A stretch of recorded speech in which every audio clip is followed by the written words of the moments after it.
Welcome to Fort Worth. TJ Eckert, Colby Daniels here previewing OU and Navy. Armed Forces Bowl. It's here, finally. Finally, the countdown has come to an end, and we're going to see football in Fort Worth, Texas. Listen, I know that a lot of the talk has been about the stuff other than the game.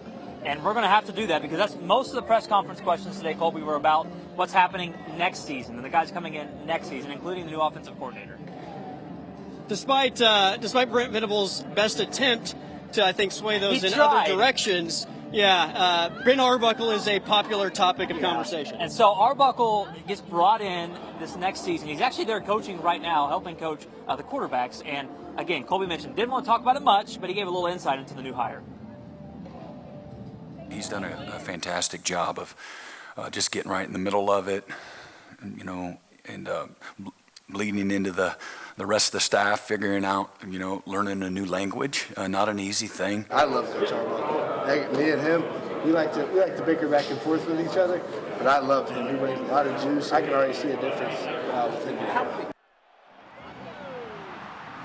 Today's press conference was directed mostly at the OU head coach, Brent Venables. He probably received, I would say, about 80% of the questions, which Brian Newberry, in the good vibes that he gives, made a joke about why was he even here. But look, I think that a big storyline in this game is the fact that he is a native Oklahoman and what this game means to him. I've got deep roots in the state of Oklahoma. Grew up a big-time Sooners fan. We've been playing the Boomer Sooner song at practice, and it gives me chill bumps every time I hear it, and I don't want to hear it a bunch on Friday.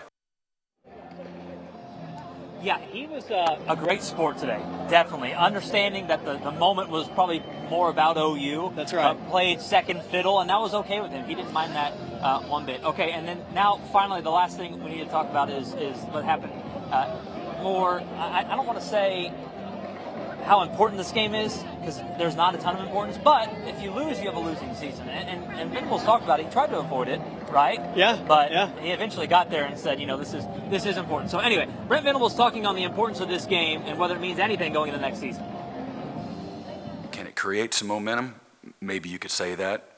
Certainly have lost games the last game of the year and then have won it all the next year. So, but I do believe in, another opportunity for, again, our young football team.